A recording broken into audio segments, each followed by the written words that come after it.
Welcome to TalkBoard. I want to teach you how to test a stationary point to determine what kind of stationary point it is.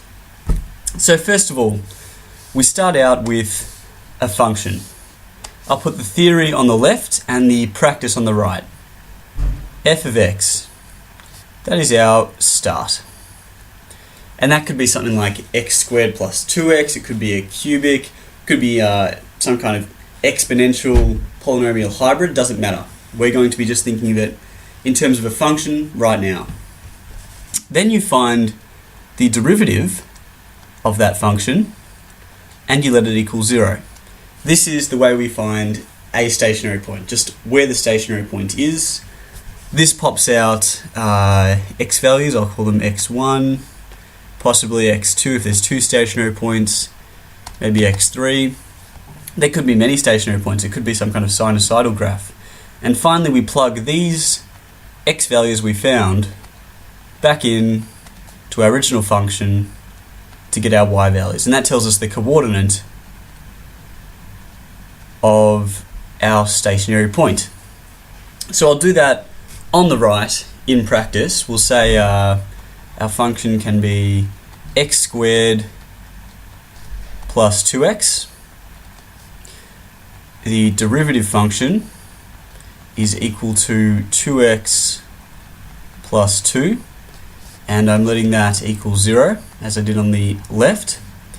This tells us that we're taking 2 from both sides, 2x equals negative 2, therefore x equals negative 1. So we only got one stationary point out of this graph up here, and this is our x1 value. I'll write that over there, that's our x1 value. And then we plug that back into our original function, f negative 1 equals negative 1 squared plus 2 times negative 1, that's 1 take 2 equals negative 1. And that would be our y1 value. So our coordinate is negative 1, negative 1. That is our stationary point, that's where it occurs. But the term stationary point is lacking in detail because this is a stationary point here, this is a stationary point, and this is a stationary point. So we just don't know which one it is. This lesson is all about testing it to find out which one it is. And I'm going to give you 3 ways of doing that. So the first way we're going to do it, so I'll just write what is the nature. And there's 3 ways we can do it. Number 1, draw the graph. And we can do that to the top left up here. So first of all, I'm going to mark in the stationary point. That was at negative 1, negative 1. That's all we know so far. The graph, that's a stationary point. So it could be like this, like this, whatever. We need more information. So let's graph that function up there. F of x is equal to x squared plus 2x. I'll factorize this, x plus 2. I'm going to let it equal 0 to find the x-intercepts along here. And this tells me that x equals 0 or x plus 2 equals 0. Therefore x equals negative 2. So the x-intercepts occur at negative 2 and 0. So you can see if we join up these points here in a quadratic shape, it's going to look something like that. And I'm going to mark those points in, negative 1, 0, 0, negative 2, 0. Some people would just put a point down here saying negative 2. I think you should avoid that. You put the coordinate in because that way the examiner has no problem since you've given the x value and the y value together. And the last bit of information we get from this graph is it's clearly a local minimum. So it implies it's a minimum in this case. Let's try another method. If I take away, what happens if I, there we go. Method 2. graph, we'll say draw a graph of the derivative. Now this is a little bit different. What I'm going to start by doing is going below the graph here and drawing a little number line. This is only the x values, and this will be my line which I use to graph the actual function, whereas above I'm going to graph the derivative of the function. Now the derivative of the function was given over here, not the 0, just there. F dash x equals 2x plus 2, has an intercept at 0, 2, and also one at negative 1, 0. And if I join those 2 points up, I get a graph of the derivative. Now I'm going to go below. I'm going to draw a dotted line down to there. And I'm going to say this is the 0 on the line down below, and this is the negative 1. And this is I'm going to draw my actual graph around here. It doesn't have a vertical axis yet. Don't worry about that. I can still draw the graph with this information. So what I know is it has a negative gradient here. So it's down. The gradient here is 0, so the real graph must be going in a straight line across. And the gradient here is positive, so it goes up. So I'll do that again. If the derivative falls below the x-axis, anywhere in this region here, that indicates that the gradient is negative, because we're getting a negative value when we plug in x. So it must have some kind of downward slope like that. When the derivative passes through the x-axis, well, that's the stationary point, and of course it means that the gradient is 0, and therefore it's momentarily a straight line across. Here I've exaggerated that straight line.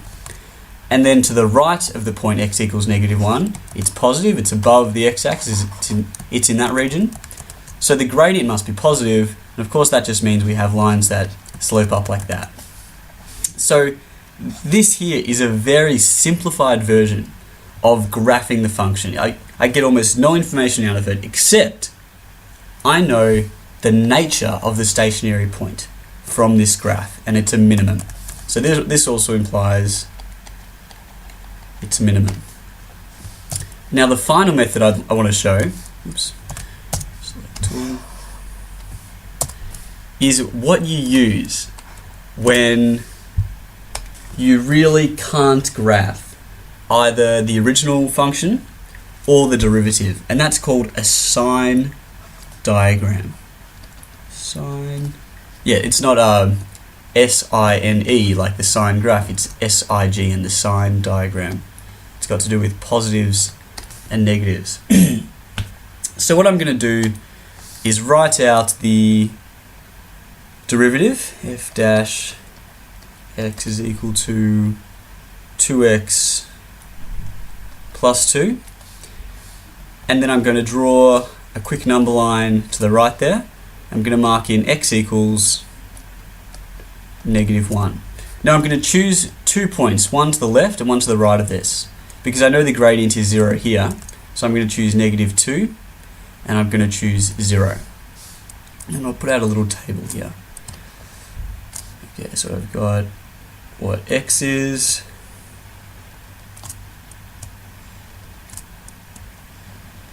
and I'm going to put below what f dash x is. There we go, so I've got x could be negative 2, negative 1, or 0. Now we already know that that f dash x negative 1 equals 0. That's from this solution up here, so the gradient there is 0.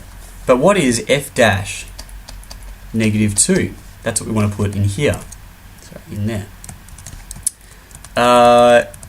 We plug negative 2 into this equation up here, and it becomes 2 negative 2 plus 2. That equals a total of negative 2, so we write that down there. And then we want to know what, oops, I'll put that back in, negative 2. Then we want to know what f dash of 0 is over here. So we plug in x equals 0 in there, and of course we get positive 2. So the gradient is negative here, 0 here, and positive 2 over there. That indicates that it's a minimum, but this is a riskier approach. Because if I were to go too far with picking a value, I might move towards another max or min, the gradient might change, bad things might happen. But this is, I think, the mode of last resort. The mode of last resort. If you want to figure out whether it's a minimum, I highly recommend the second option for finding out. So we'll go back. I'll delete everything except the theory. And I'll write at the top, here was our method again. Number 1 was graph it. Number 2 was graph of derivative. And number 3 was sine diagram. And these are all methods of testing the derivative. Let's move on to a harder example. New function. F of x is equal to x cubed on 3 plus x squared on 2 take 2x plus 3. Okay, first order of business, find the derivative function.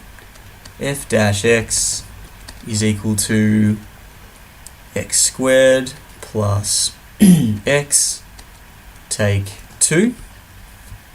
Let that equal 0. And then I'm going to try and solve for x. Now this is a quadratic, so I'm going to have to factorize it. This becomes x plus 2 and x take 1 equals 0, which implies that x equals negative 2 or positive 1. So I know my turning points occur at these x values. Now we sub those back into the original function. F negative 2 equals negative 2 cubed on 3 plus negative 2 squared on 2. Take 2 negative 2 plus 3. That's for this value. And I get negative 8 on 3 plus 4 on 2 plus 4 plus 3, and that comes to 2 plus 4 plus 3, that's 9, take away 8 on 3, that's 6 and a third, that's 19 on 3. Actually, I'll work that out a little longer. That is negative 8 on 3 plus 6 on 3 plus 12 on 3 plus 9 on 3. 12 plus 9, that is 21, plus 6, that's 27. Take away 8, that is 19. All good. So we know the coordinate, therefore, of that turning point is negative 2, 19 on 3. I'm not going to do it for the next value because the truth is we don't need this coordinate to test the nature of that turning point. We only need the information given just above. So I want to know whether this is a minimum or this is a maximum, or I want to know whether this is a minimum or this is a maximum, these x values. So the first thing I can do is graph the function. Let's have a look if I can do that. F of x. Now I'm looking, what's the function? Whoa, the function, it's messy. I know that it has one max or min at x equals negative 2. So somewhere on this line will be either a max or a min. And x equals 1, there's also a max or a min. Now the truth is, I know from the basic cubic graph that most cubic graphs look a bit like this. I'll draw it. Right? That is with a positive x cubed out the front. It'll look like this. If it had a negative x cubed it would look instead like this. It would start out in the top left and will approach negative infinity as x approaches infinity. This graph here has a positive x cubed. It's positive 1/3 x cubed. So I know this graph therefore has a shape like this. So even though I don't know whether it looks like this or like this or like this, I can still say that this would be the max and this would be the min. So it is possible to use the graph technique to find this. But instead, I'd like to graph the derivative. And that will also show us that this was the max and this was the min. So the derivative was x squared plus x take 2. It factorizes down to x plus 2, x take away 1. That means that x equals negative 2 or 1. These are the intercepts here. And this graph now becomes f dash x. So I just changed it up there. There are the intercepts.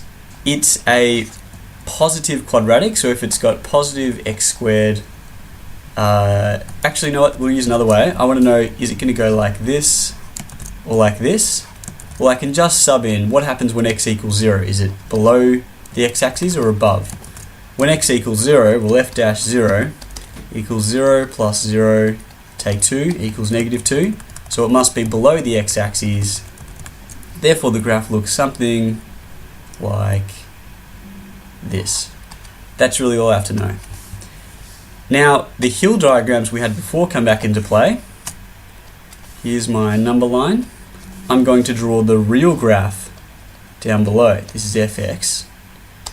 And the hill looks something like this. I got a positive gradient here. So this is negative 2, and that's 1. I got a positive gradient. Straight line across. And then it's a negative gradient here. So that means I'm going down. It's negative all under here. Straight line across because it crosses through, and then a positive gradient again. So this graph down here is a very rough graph without much information of the real function, and it looks a lot like the graph I drew before, the one that went like this, but it's blockier because I've used the second method here. So I'll go back, that's method 2, and that tells me that at x equals negative 2 there's a max, and x equals 1 there's a min. Finally, we can try the sine diagram. Let's have a look at the sine diagram. Okay, so I've got f dash x written. That'll help me out. Now time to draw this graph. So I've got my x values at the top, my f dash x values down here, and down here I'll draw the slope like I did last time, and I've got to pick some x values. Let's pick negative 3, negative 2, 0, 1, and 2.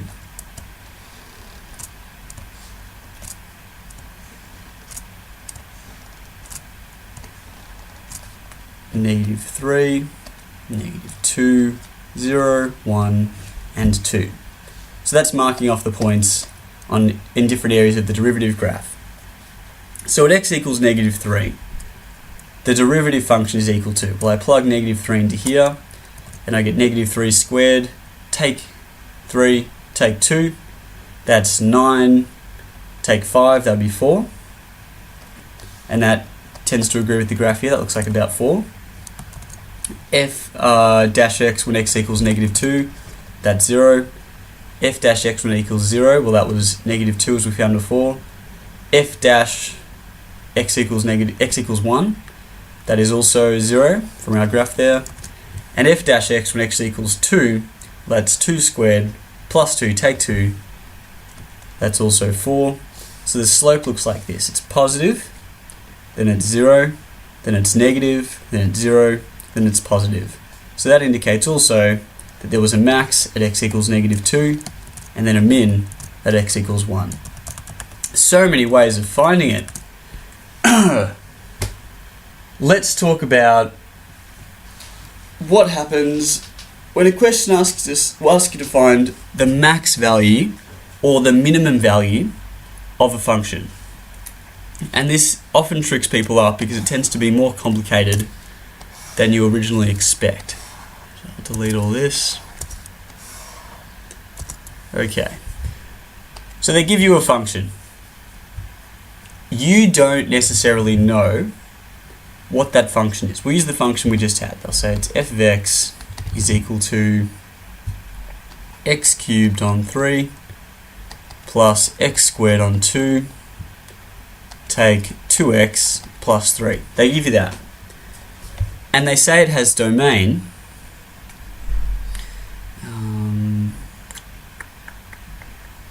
Let's make it -2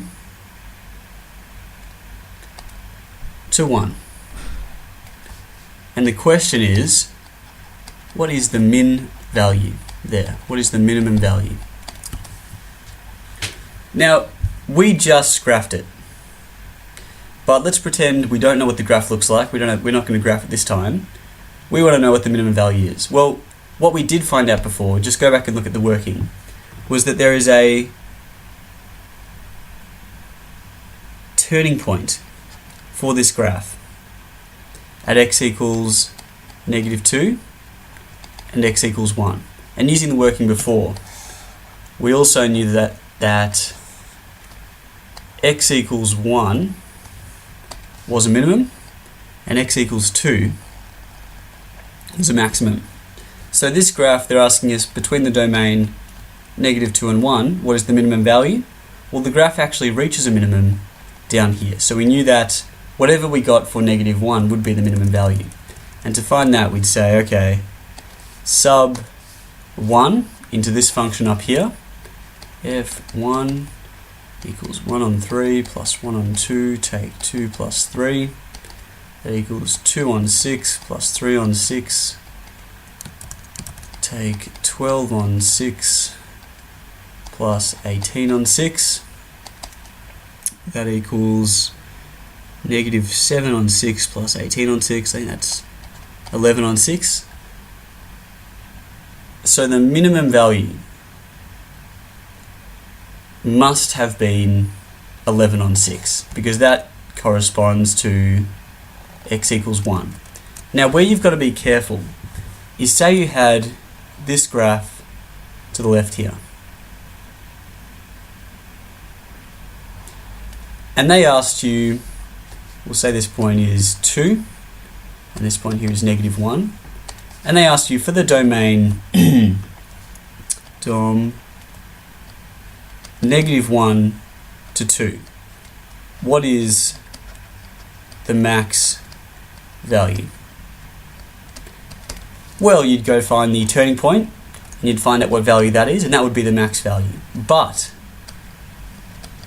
for the domain, so we said -5 to 2, you have to check twice. You've got to check how high does the graph get in here and how high is the end point, and whichever is higher is the max value. So keep that in mind when being asked to test for endpoints.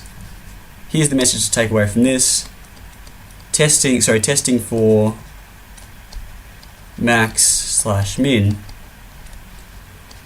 Always test stationary points or turning points and the endpoints. That way you will always find at some point the real maximum or minimum value.